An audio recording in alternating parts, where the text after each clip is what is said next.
Shabbat Shalom, ¿cómo están? ¿Están bien? Ya que están bien, vamos entonces a proceder. La haftará de esta semana se encuentra en el libro del profeta Ezequiel, capítulo 43, versículo 10. Mientras los van buscando al profeta Ezequiel, capítulo 43, verso 10, al verso 27, quiero comentarles un poquito que Ezequiel era un profeta que pertenecía a la orden sacerdotal y él ofició su ministerio como profeta en el exilio de Babilonia. Exilio que llegó al pueblo de Israel por causa de la idolatría del pueblo de Israel. Por ende, si nosotros estudiamos o leemos todo el libro del profeta Ezequiel, vamos a ver cómo Ezequiel ataca constantemente la idolatría.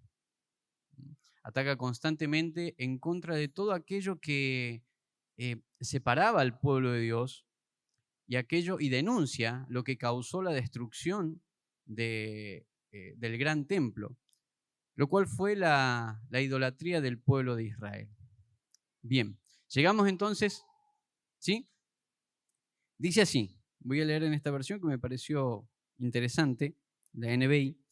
Dice: Hijo de hombre, cuéntale al pueblo de Israel acerca del templo, con sus planos y medidas, para que se avergüencen de sus iniquidades. Y si se avergüenzan de todo lo que han hecho, hazles conocer el diseño del templo y su estructura, con sus salidas y entradas, es decir, todo su diseño, al igual que sus preceptos y sus leyes. Pon todo esto por escrito ante sus ojos, para que sean fieles a todo su diseño y cumplan todos sus preceptos. Esta es la ley del templo. Todo el terreno que lo rodea, sobre la cumbre del monte, será un lugar santísimo. Tal es la ley del templo. Estas son las medidas del altar. Alrededor del altar había una fosa de medio metro de hondo por medio metro de ancho, con un reborde de 25 centímetros alrededor de la orilla. La altura del altar era la siguiente: desde la fosa en el suelo hasta el zócalo inferior tenía 1 metro de alto y medio metro de ancho, y desde el zócalo inferior hasta el zócalo superior medía 2 metros de alto y medio metro de ancho. El fogón del altar medía 2 metros y desde allí se erguía 4 cuernos en sus rincones, ¿no? El fogón del altar era un cuadrado perfecto de 6 metros de largo por 6 metros de ancho. El zócalo superior también era un cuadrado de 7 metros de largo por 7 de ancho. Y alrededor de todo el altar había un reborde de 25 centímetros. La fosa alrededor del altar tenía medio metro de ancho. Las gradas del altar daban al oriente. Luego el hombre me dijo: Hijo de hombre, así dice el Señor Omnipotente: el día que se construya el altar para ofrecer los holocaustos y para derramar sangre, se deberán seguir estas normas. A los sacerdotes levitas, descendientes de Sadoc, que se acercan para servirme, les darás un ternero para que lo ofrezcan como sacrificio por el pecado. Lo afirma el Señor Omnipotente. Luego tomarás un poco de sangre y con ella rociarás los 4 cuernos, las 4 esquinas del zócalo superior y todo el reborde que lo rodea. Así lo purificarás y harás expiación por él. Después tomarás el ternero del sacrificio por el pecado, y éste será quemado en el lugar señalado en el templo, fuera del santuario. Al segundo día ofrecerás como sacrificio por el pecado un macho cabrío sin defecto, y el altar quedará purificado de la misma manera que se purificó con el ternero. Cuando hayas terminado de purificarlo, ofrecerás un ternero y un carnero sin defecto en presencia del Señor, y los sacerdotes los rociarán con sal y los ofrecerán como holocausto al Señor. Durante 7 días ofrecerás diariamente un macho cabrío para el sacrificio por el pecado, también un ternero y un carnero del rebaño, ambos sin defecto. Durante 7 días los sacerdotes harán expiación por el altar y lo purificarán. De este modo quedará consagrado. Al cabo de estos 7 días y a partir del octavo comenzarán a ofrecer sobre el altar los holocaustos de sacrificios de comunión que ustedes ofrezcan. Entonces yo los aceptaré, lo afirma el Señor. Bien, un poco complejo, por ahí complicado y intrincado, porque da muchos detalles técnicos, ¿no? Habla sobre las medidas, habla sobre cómo debía ser construido, ¿sí? Pero hay algo acá que llama la atención. A mí me llama mucho la atención. Y esta estará comienza hablando sobre el templo y la vergüenza del pueblo de Dios. ¿Mm?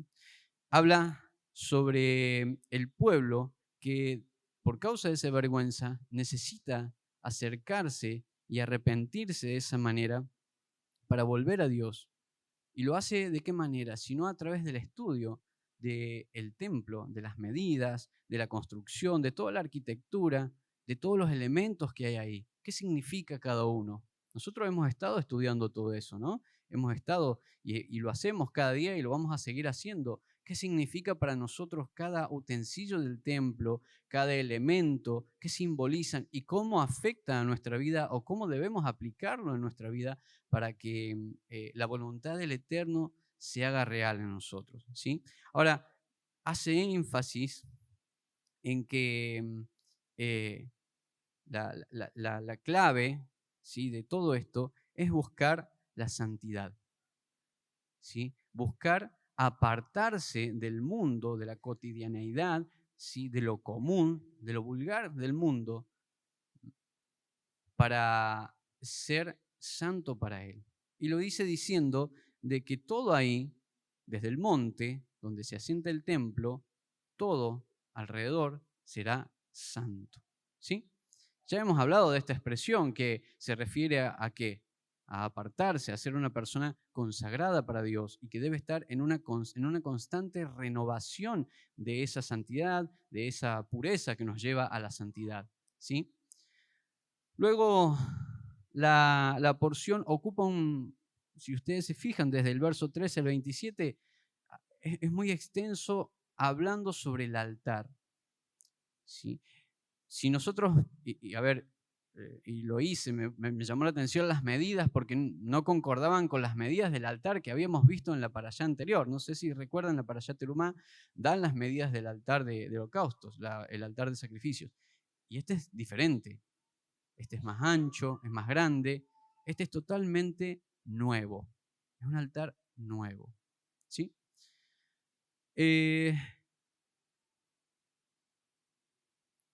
Habla sobre este altar en el cual se deben ofrecer los holocaustos.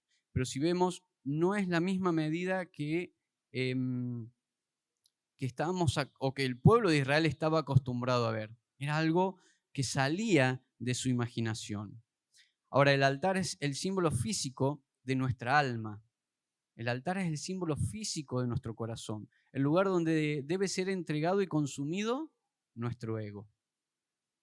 Y eso simboliza cada uno de los animales que pide acá que se ofrezcan.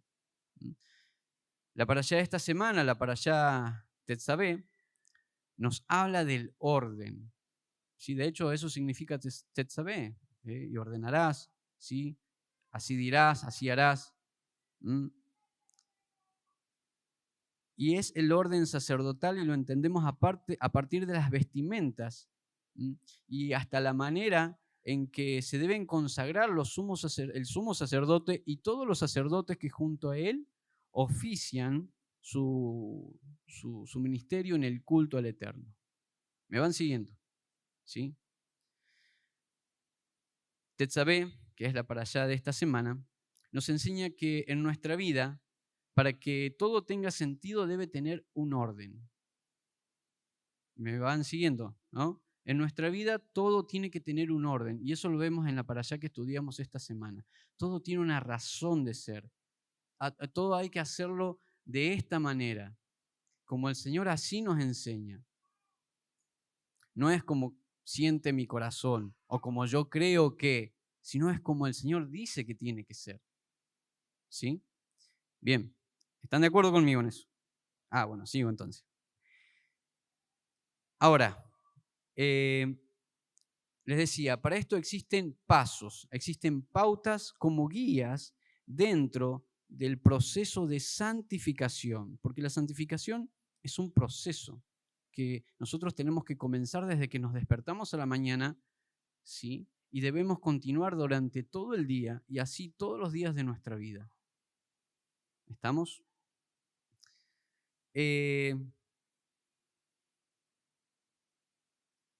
Esta santificación nos conecta con el verdadero propósito de nuestra vida. Como les decía, en nuestra vida todo tiene un orden. Yo siempre le digo a mi familia, a mis hijos, nosotros no fuimos hechos para ser como los demás. Nosotros fuimos hechos para ser diferentes. No mejores, no especiales, simplemente diferentes. Ellos se levantan 10 minutos antes de entrar a trabajar, 10 minutos antes de entrar al colegio, se levantan, salen corriendo porque llegan tarde. Nosotros no, nos tenemos que levantar con tiempo para prepararnos. 1 horita, 1 horita y media, según lo que te demande o lo que te determine tu tiempo de preparación, tu tiempo de oración, tu tiempo de estudio, porque tenés que realizar ese proceso de santificación para luego salir a enfrentar el día y así poder llevar la manifestación, la gloria del reino de Dios a aquellas personas que te rodean. Les decía, este altar es completamente diferente. Y es diferente porque nuestra actitud ante el Eterno debe ser diferente. No puede ser como era antes de conocerlo. Nuestra actitud con Él, ante Él, ya no puede ser igual. Debemos exigirnos más compromiso delante de Dios. De esa manera, nuestro corazón va a dejar de ser de piedra para ser ese corazón de carne que ya había anunciado el profeta Ezequiel en el capítulo 36, diciendo: les daré un corazón nuevo y pondré un espíritu nuevo dentro de ustedes. En otras palabras, como les decía, debemos dejar de vivir la vieja vida que teníamos. Tiene que haber un antes y un después en nosotros. Por eso debemos exigirnos ser diferentes a los demás.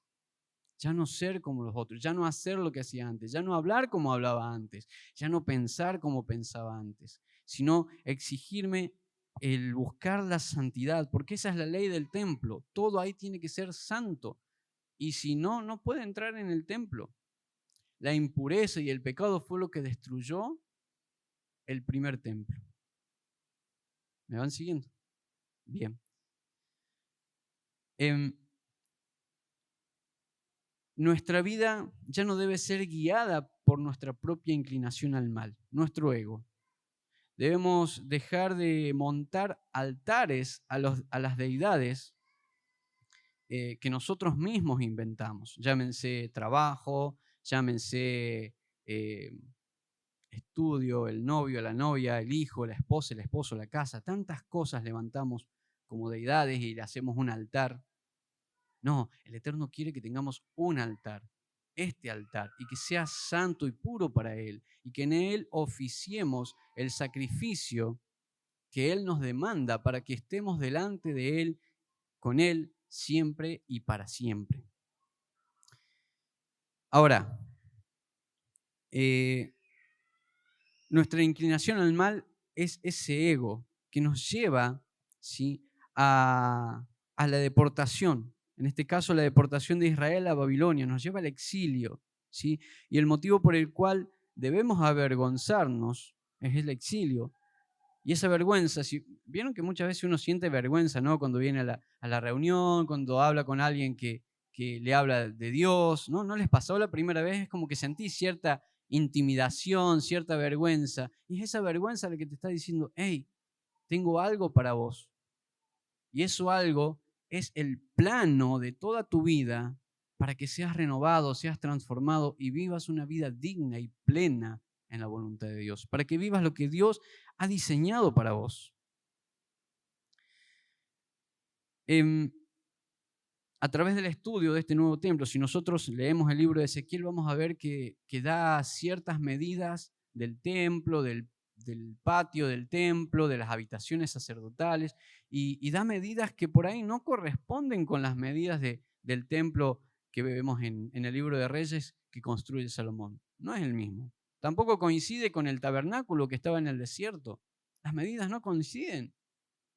¿Qué es lo que sucede? Es que Dios quiere renovarte, quiere hacer todo nuevo. Ya quiere que dejemos la religiosidad, ya quiere que dejemos el costumbrismo y que nos pongamos en marcha de cada día renovar el Espíritu de Dios en nosotros. Y esto es, ¿para qué? Muchos dicen, bueno, pero ¿para qué? ¿Cuál es el fin? ¿Cuál es el motivo? ¿Para qué Dios me llamó? ¿Para qué Dios quiere que yo haga esto?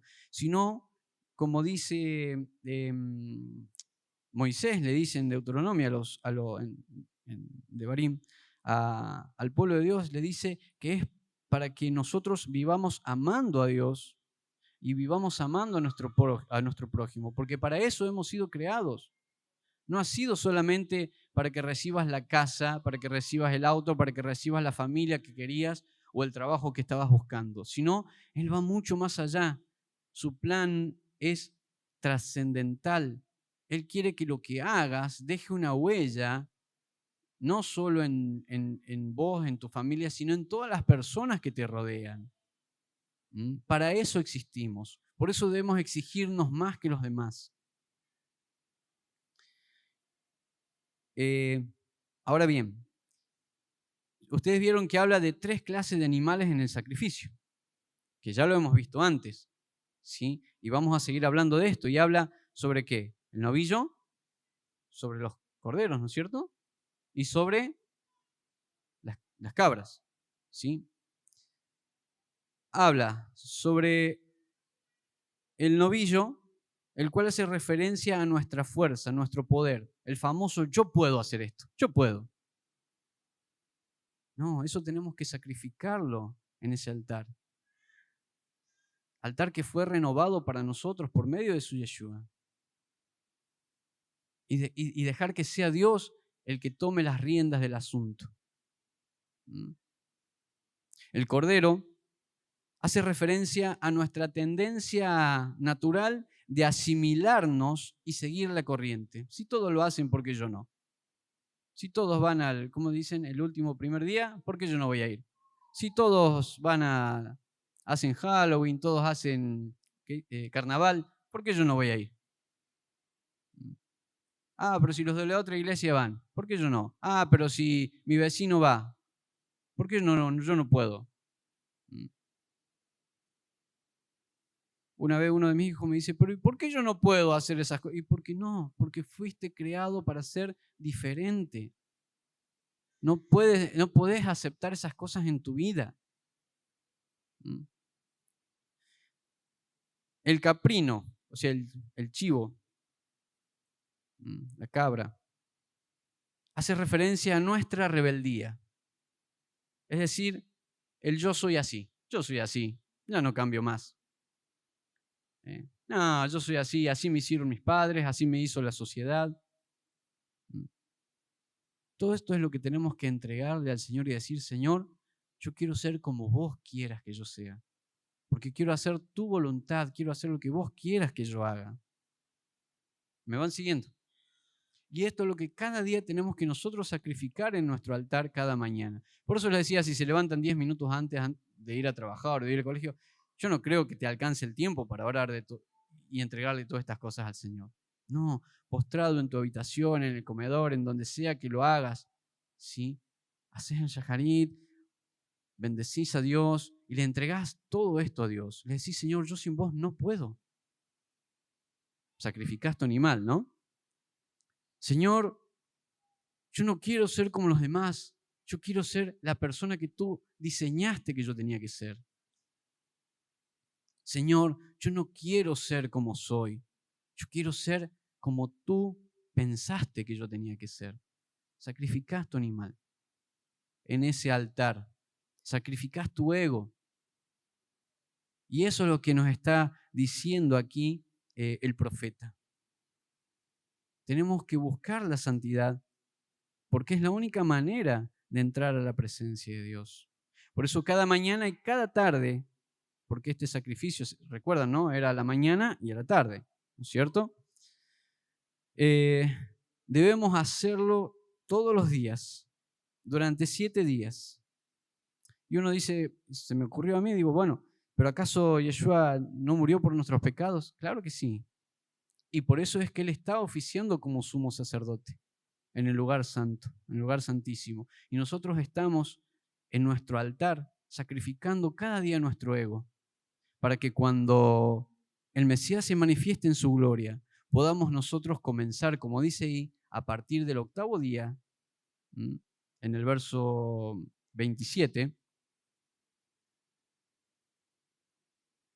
a partir del 8º día, es decir, cuando se manifieste el Mesías en el mundo venidero, ya nuestro sacrificio ya no sea para matar al ego, sino que sean ofrendas de paz, de gratitud y de gozo en la presencia de Dios.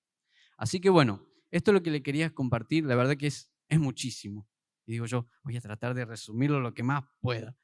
Así que espero que les haya gustado y que haya sido realmente de edificación para sus vidas.